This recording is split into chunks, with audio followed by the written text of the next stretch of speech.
Brothers, ito muli si Rico Brother at nagbabalik ulit ang ating Pit Cobra Live. At ngayon pag-uusapan natin ang foul cholera. Ano yung gamot dyan? No? So ito yung gamot dyan para may pakita natin kung ano talagang gamot at matutulungan tayo, of course, ng ating ka-brother Doc na walang iba kundi si Eric. Ayan. Doc Eric, magandang gabi sa'yo. Hello, magandang gabi, Rico Brother. It's nice to be again back here in Pit Cobra Live. Ginagulo ang aking headset. Anyway, so tama naman. Ayan, so pag-uusapan natin, Doc, straight to the point na tayo, no? Wala na masyadong intro. Itong about foul cholera, ano ba ang gamot dyan? Ayan, so bibigyan na kita ng floor to discuss before revealing kung ano yung produkto naman ng Pit Cobra. Sige, Doc, take it away. So basically, foul cholera is sakit ito ng ating mga alagang manok na masyado siyang alam mo yun, yung manok nananamlay bigla. Tapos Okay. It's not performing, it's not feeling well. Tapos pangit yung niya, yung ipot niya. Apektado na lahat ng lahat na. Oo, lahat na. Okay. So supposedly foul cholera from the word itself should be para nagtatay lang yung ating manok. That's why it's called cholera. However, buong sistema na niya ang naapektuhan because medyo matindi yung yung bacteria na nagko-cause ito, which is Pasteurella maltosida. Sa aming pag-aaral noon sa school, one of the hardest or one of the nastiest bacteria is ito yung mga Pasteurella. So tapos hindi lang siya basta bacteria na sinisira yung mga bituka. Nag-release ito ng toxin. Kaya nadadamay yung ibang parte ng katawan ng manok. Not exactly, halimbawa, parang nadadamay yung baga. Hindi siya ganoon eh. Yung toxins niya ang nagpapalala ng sakit. Then, itong Pasteurella din, pwede siyang pumunta doon sa ibang parts ng organs. Halimbawa, sa liver. It can cause damage doon sa manok. So ayan, nakikita natin sa picture, medyo nagiging bluish or sasabi namin sa veterinary medicine, nagiging cyanotic, then parang may edema o namamaga yung especially on the ventral part of the body. So doon kasi naiipon yung mga tubig. So imbes na dugo yung dumadaloy doon, tubig yung napupunta. So mas lalong lumalala yung pagiging bluish ng So talagang ang manok, yung tawag namin sa Tagalog, lunggukin eh. Yung matamlay talaga.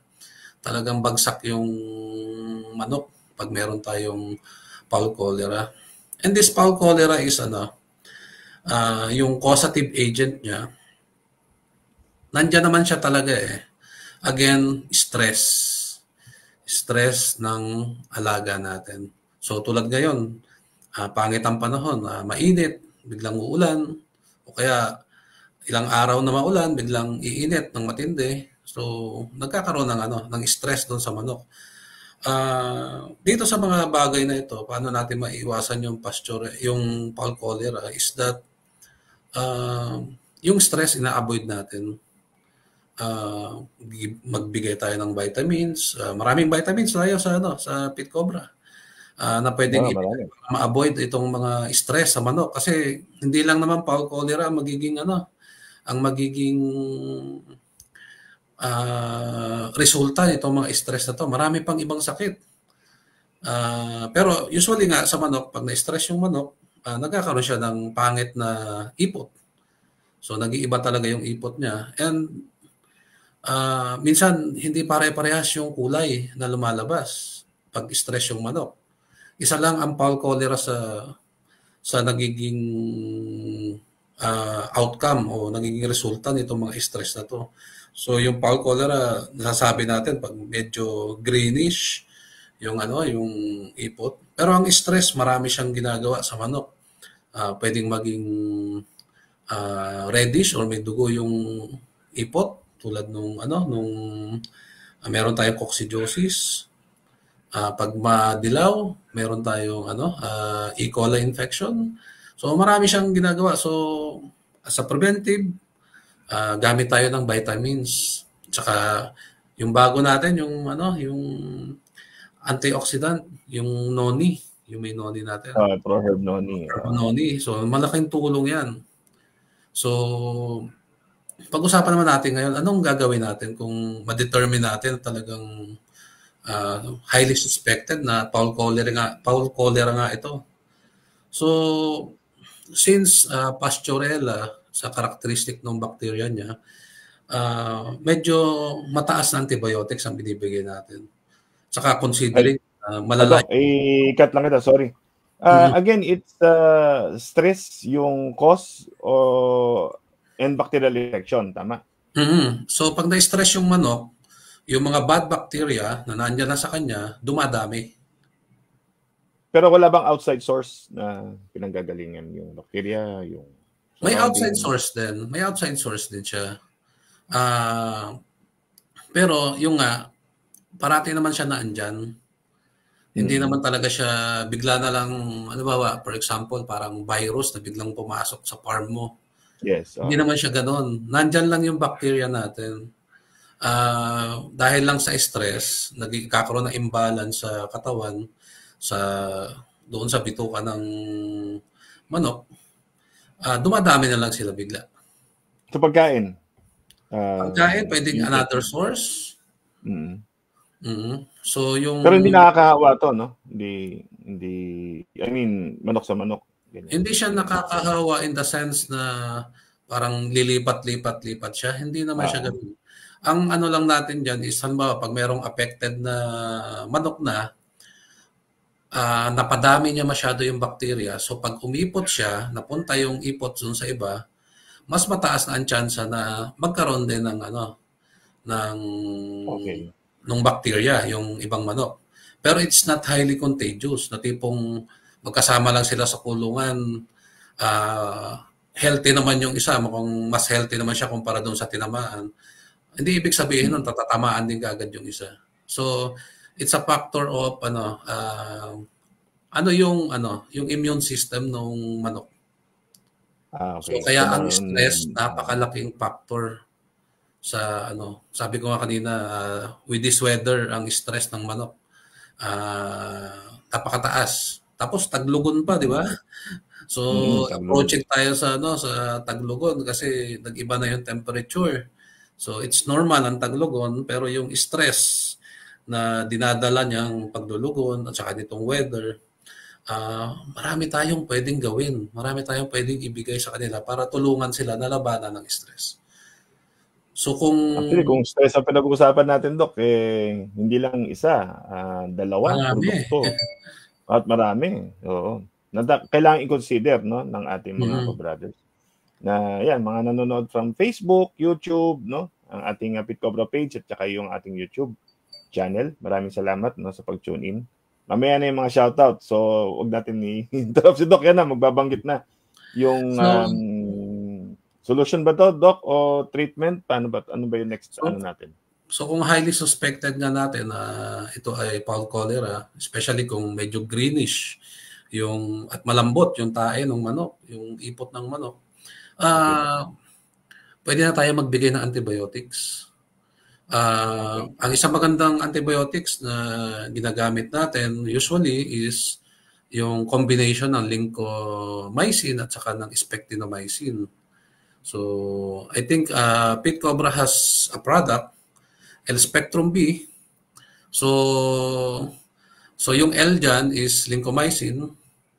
Then, may spectinomycin yan. Yung dalawa na yan, talagang sa school pa sinasabi, magandang combination yan. And maganda yan sa bituka. Talagang sabihin na natin nalilinis niya. Nalilinis niya yung mga bad bacteria. And also the good bacteria. Kaya nga tulad nung sabi ko dati. Lahat? As in, lahat ba to, Doc? Almost. Ganun. Almost. Paano yun? Kung yung good bacteria is considered as healthy. Anong Kaya nga kailangan tulad dapat sabi, may after niyan may supplementation ng probiotics. yes. Okay. Tulad ng sabi Sana ko naman tayong dati, gamot. pag nag-antibiotics tayo, pag naka-recover na yung yung ating alaga, bigyan natin sila ng supplements like probiotics, and wag nating itigil yung vitamins. Actually, sa practice ko, whenever an animal is sick, binibigyan natin ng antibiotics usually, pero sinusuportahan natin yun. Hindi pwedeng, bigyan ko lang ng ganito, gagaling na yan, then babalik na sa normal. Hindi, kailangan nating suportahan. And sabi ko nga kanina, hanggat maaari, pag nakita natin na may stress yung ating alaga, tulad ng ganitong weather, bigyan na natin sila ng supplement para hindi na umabot doon sa point na may sakit talaga sila. Another is about this product. With this antibiotic combination, magaling din siya sa alam mo yung respiratory disease ng manok na pwedeng hindi naman siya humahalap, pero alam mo yung mahina siya.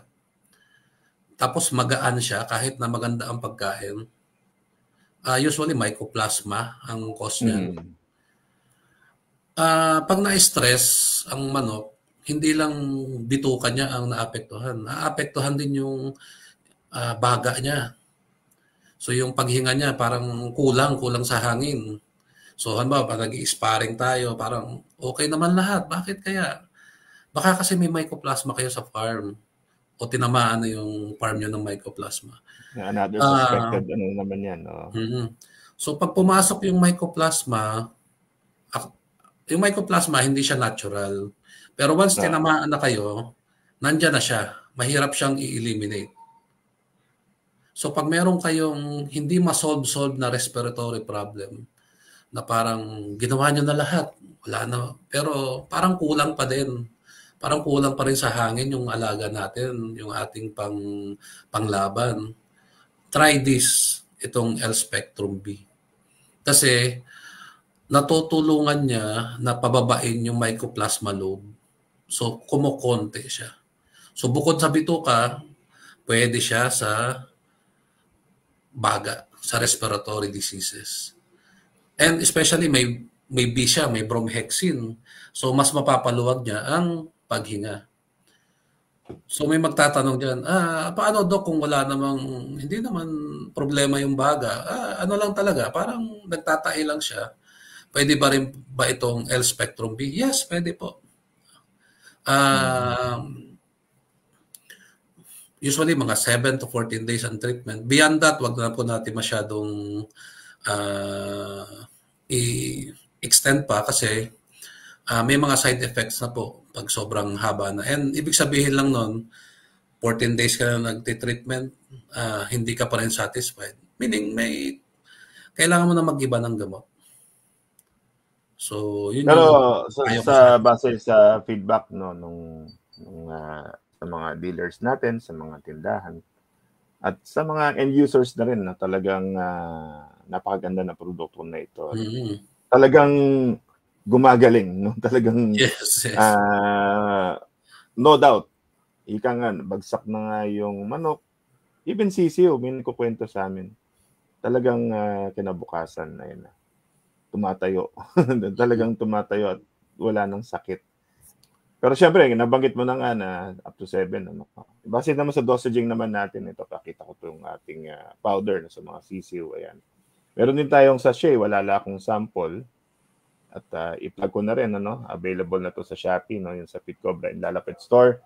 Pwede kayo mag-order. Even sa mga backyard, ito, abot kaya na to. Hindi na yung 1 kilo. Kung mas gusto nyo na meron kayong stock, dyan sa inyong bakuran, ito yung Spectrum B na 500 grams, so yung kalating kilo. Mga 3 to 5 days, yung 2 teaspoon kada galon ng tubig. Kaya sa treatment, pwedeng 1 kutsarita, sa 1 litro, 2 litro. Ayan. Sa drinking water, painumin lang. At ito, banggitin ko na rin, Doc, din available din to sa Pit Cobra Ilala Pet Store sa Shopee, itong L Spectrum B na injectable naman na talagang mas affordable compared sa iba. At ayan, order na kayo sa Shopee at ito for sure talagang diretso na to sa bloodstream ng mga manok at talagang nagpapagaling talaga. Ayan. Base sa sinabi ni Doc, yan pinaka okay na tong antibiotic. So ito na yung sinasabing last resort, di ba? Yes. Ito na yon. Ito na yung last resort. Pero isingin ko na lang, Doc, pag ganyan, isupplement, mag-supplement kayo ng iron capsule kasi meron tong probiotics. Ayan. Yan, maganda yan. ProHerb pagtanggal naman ng toxins. Ayan. Sige, Doc. Ayan. Yung again, sa ating mga nanonood, pinapaalala ko po, prevention pa rin, mas maganda pa rin siya. So give your mga ibon, mga birds, yung mga panabong natin ng supplement para maiwasan nila ang stress, especially sa mga to. Ngayon, kung meron tayong talagang na-encounter na nagkasakit na talaga sila, we have a lot of products like this L Spectrum B para magamot natin yung mga alaga natin. And okay, Doc. If ever you have sorry, Doc. Sorry to interrupt, no. Ito ba pwede prevention? Sabi, wala naman sakit. Gusto ko lang painumin, ganyan. Painom lang, hindi na yung turok kasi masyadong stressful yung turok, di ba?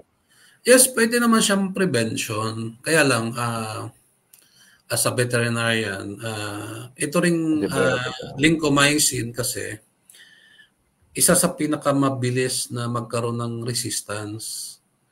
So kung magpe-preventive tayo dahil wala lang, isabay lang natin para sa halimbawa biglang pumangit nga yung panahon, alam natin ma-stress sila, isasabay natin siya doon sa pagbigay natin ng mga anti-stress medications.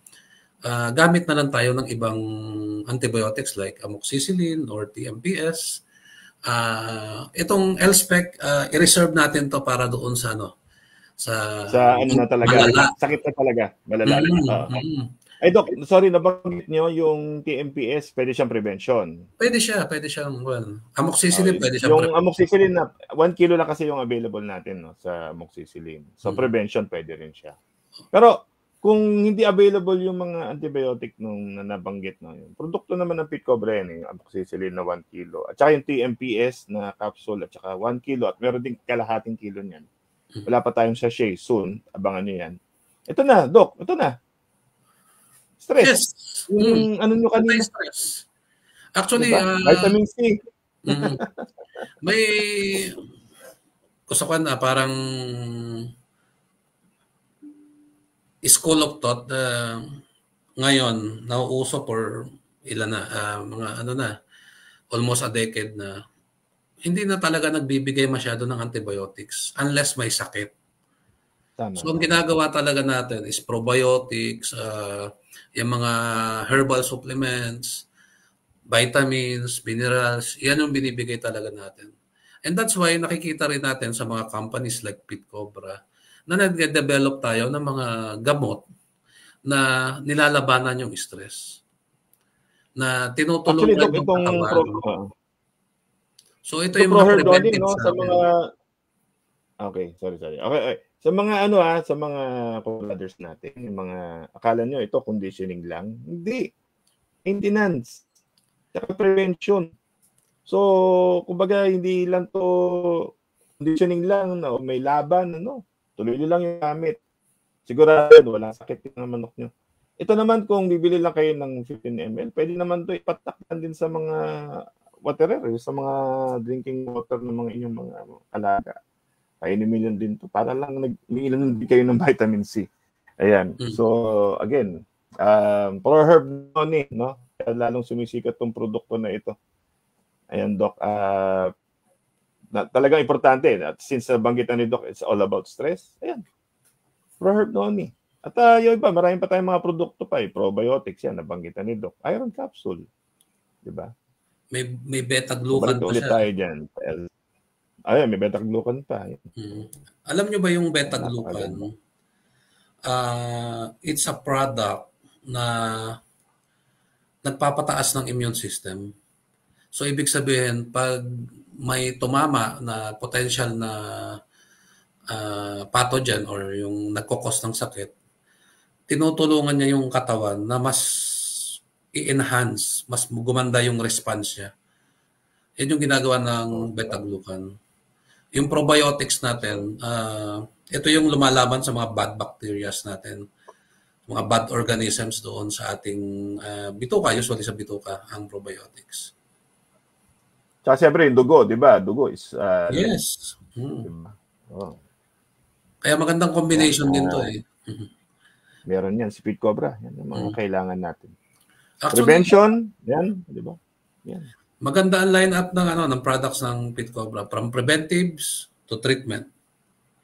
Meron pang pang-production eh. Ibig sabihin, pantulong naman doon sa yung pamparami ng manok. Meron tayo para sa ito. Next topic na yan. Next topic na yan, Doc. Anyway, isingin ko lang to mga ating mga co-brothers mag-shoutout kami ito. Ayan, shoutout kay Sir Gilbert Sansano. Hello din po sa iyo. Ayan. At saka sa regular avid viewer natin na co-brother, si Sir Jerry Manalo. Magandang gabi sa iyo. Ang ating magiting na ahente from Cavite, Batangas, Quezon, JD Lunas. So, ini-invite niya yung kanyang mga kliyente. Ayan. Hopefully na makahabol kayo kasi malapit-lapit na tayo tapos almost 21 minutes na tayo dito. Ayan, Doc. So, again, Doc, I think may may dadagdag pa kayo regarding dito sa foul cholera? Shoutout din natin si Kuyang Nat ng Mindanao. Oo. Si Sir Nat ng Pit Cobra Mindanao, ang distributor diyan na talagang umiikot, nag-i-start na makapag-supply ng mga Pit Cobra products sa mga tindahan diyan. Check nyo yung Pit Cobra Mindanao, start nyo i-like yung page na yon.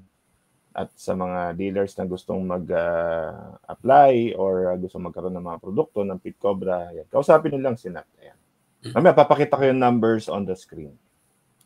Tapos, last na lang, if ever you have questions tungkol sa paggagamot ng ating mga manok, message po kami sa Ka-Brother Doc Facebook page para sa inyong mga katanungan. Anytime pwede po kayong mag-message. We will try to answer all your questions as much as possible para mag-guide po namin kayo. And again, I would like to remind yung ating mga nanonood dyan na mag-stock po kayo ng gamot. Hindi po ito masasayang kasi ang mahirap po kasi talaga pag kailangan mo na saka ka palang pupunta. Saka ka palang maghahagilap ka palang ng gamot. So mag-stock tayo nung ating mga kailangan. And the whole line-up of Pit Cobra na na-review ko, nakita ko, very useful. Wala kang itatapon talaga dyan sa mga products ng Pit Cobra, especially yung mga preventives natin and yung mga therapeutics natin. Talagang ini-ensure natin, Doc, talaga yung lineup ng mga produkto na ito na talagang mag-cater sa lahat. At good thing na nabanggit nyo. Actually, yung importante, sa baba lang, hindi lang nakikita, kasi this is also brought to you by Pit Cobra Med Kit, yung galing na walang katulad. Ito yung mga gamot natin, antibiotics, deworming, yan, nandyan lahat yan. Sa baba, guaifenicol, dewormer, TMPS, enrofloxacin, at saka L-Spectrum B. Ayun. Pero sa totoo lang, not all itong mga antibiotics, and yung mga antiparasitics, ang kailangan mag-stock kayo. Ito, ProHerb Noni, at saka iron capsule, yan. Again, available din yan sa ating Pit Cobra and Lalapad store sa Shopee. Order na kayo yan. At kakabagit lang din ni Doc, no? Yung ka-brother Doc, actually, soft launch pa lang din tayo noon. Dumadami na yung mga followers. I-like niyan yung page. Malapit natin siyang i-promote din sa Pit Cobra main page natin. Bukod sa Pit Cobra Mindanao, yung ka-brother Doc. Dito kayo makakita ng coming from of course, from doctor's advice, ni Doc Eric advice sa pagmamanok, no, ng paggagamot sa mga ating mga alaga. Not only manok, pati sa kalapate, na hindi na makikita sa ibang page ng Pit Cobra. Dito lang na makikita, kaya mag-like na kayo. Minsan, isi-share lang natin. Pero most of the topics, diyan yung makikita sa ka-brother Doc.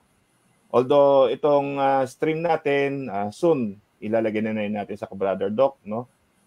Ililipat ko lang yan. At, kaya may umahabol. Ayan. So, i-shoutout lang natin, ito si Sir RCS ng Game Farm. I think it's yung dealer din to. I'm not sure, hindi na nabanggit. Sinasabi lang niya na stock na po ako ng Pit Cobra. I think it's a Game Farm. Thank you very much, sir. No? For, of course, ayan. I'm sure na meron kayong stock ng Pit Cobra. Ayan.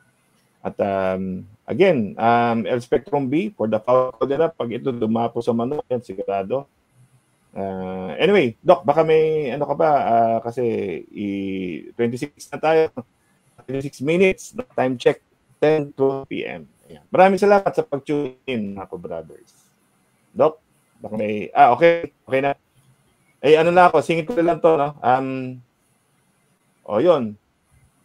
Pag bumili kayo actually sa Shopee, ng Pit Cobra and Lalapet Store, meron tayong Beat the Heat, no? Sa tag-init promo. Mainit pa rin, no? Pero umuulan-ulan na. So may foldable fan, no? Pag bumili kayo ng isang box ng guaifenicol, yung Vinomax na 100 ml at saka 100 ml na Vinomax Forte. And of course, yung Pit Cobra Pro Herb Noni na 50 ml. Pag bumili kayo niyan, merong kasamang free foldable fan. Bagay ito sa tag-init talaga. Okay. Yan, nagpapa-shoutout nga sa ating boss na si Sir Peter. Shoutout sa Sir Peter. Ayan. Shoutout kay, nabanggit na kanina, nag-shoutout na tayo kay Nat Manansala, kay Idol Romel Malimban, na recent na 7-CAC champion, DM Stealth, no? Game Farm. Together yung kanyang handler na si June or Orlando Maniago. Ayan. So, thank you, Sir Peter, na binanggit ito. Nagpapasalamat din siya sa atin, Doc Eric. Ayan. And, ano ba? Ito pa. Ito, kung may nakikita kayong cryptic post ng, sa Facebook, no? Abangan nyo lang sa Friday. Sa Friday yan, sa gabi. Abangan nyo. Commercial, picture, di ba? At after nyan, ibabahagi namin yung kwento. Ayan. Siyempre, alam niyo naman kung ano yung kapletang yan. Di ba? Di ba? Pag-usapan din namin ni Doc Eric yan. Abangan nyo yan, ni ka-brother Doc Eric yan. Ano ba yan? Hindi ko akalain, may sakit na, panalo pa. Di ba? Medyo misteryoso. Basta abangan natin yan. And, summer sale. Tuloy pa rin to. Summer pa naman din. Mainit pa rin. Ayan, yung 10% off sa pitcobra.com/shop. Just type the promo code summer10 and you'll get less, 10%. Ayan, dyan sa ating pitcobra.com shop only. No? Head on ka lang kayo doon sa ating website at para makabili kayo nito. El Spectrum B kasama dito. Dating 1.4, ngayon 1.260 na lang. At sa Bigger Liver and Pro Bone, 351 na lang. Minimum spend of 600. Ayan. Order na sa ating Pit Cobra Summer Sale Promo. Okay, ano pa ba? Ayan, ito, importante ito. Palakihan lang natin. Ayan. So, okay. So, saan mabibili ang Pit Cobra? Meron tayong 2 ways, through online and buy locally sa mga stores. No? Actually, almost nationwide na talaga tayo, Doc. At sa mga nanonood ko, ating mga brothers. Okay.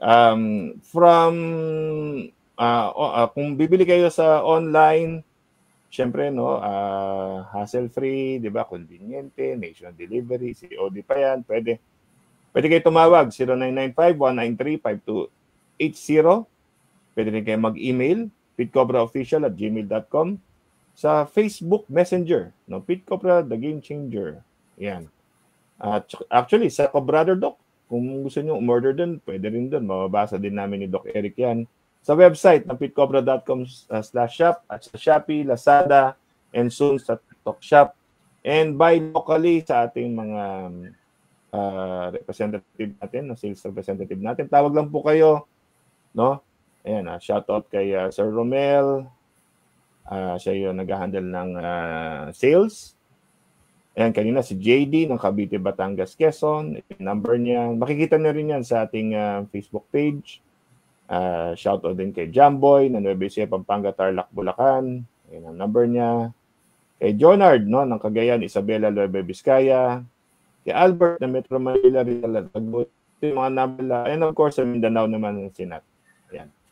So, sa mga dealers, sa mga ating mga retailers o sa mga tindahan na gusto magkaroon ng stock ng Pit Cobra, ayan lang po yung number nila para maka-avail kayo ng mga produkto ng Pit Cobra na talagang hinahanap na.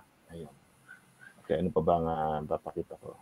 Ayun lang naman, be a game changer kasi marami ng players at ito yung ginagawa natin sa Pit Cobra. Napakita lang natin na talagang iba talaga ang mga produkto, iba talaga magpagaling. Ayan, Doc. So may nagpapahabol pa, tingnan natin. Tingnan natin to. Shoutout sa iyo, Sir Randy Jorduela. Good evening po, sir, mga Bungabon. From Bungabon, Nueva Ecija. Shoutout sa iyo.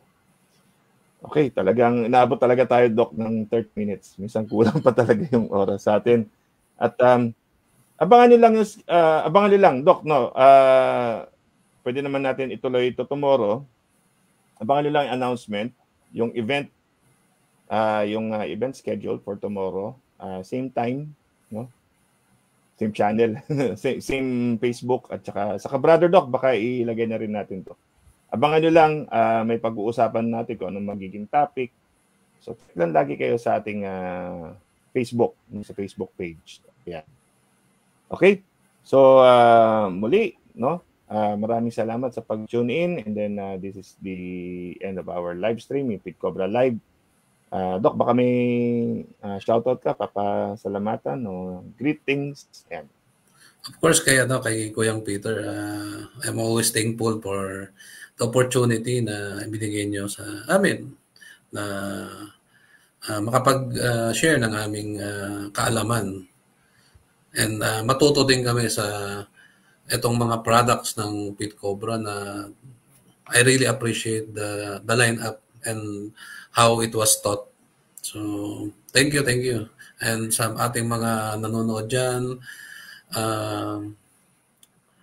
asahan niyo po ang Pit Cobra sa tulong namin na makapaghatid kami ng mga products na magagamit nyo para sa inyong tagumpay sa inyong pag-aalaga ng manok. Yun lang po.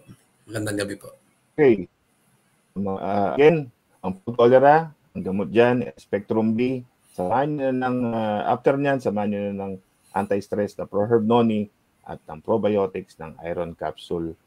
At tuloy-tuloy lang ang pagbibigay ng supplement, no, para maiwasan ang mga ganitong sakit. Okay, muli, ito si Rico Brother. Abangan nyo pa kung may ulit bukas. Dito lang yan sa Pit Cobra Live. Magandang gabi sa inyong lahat.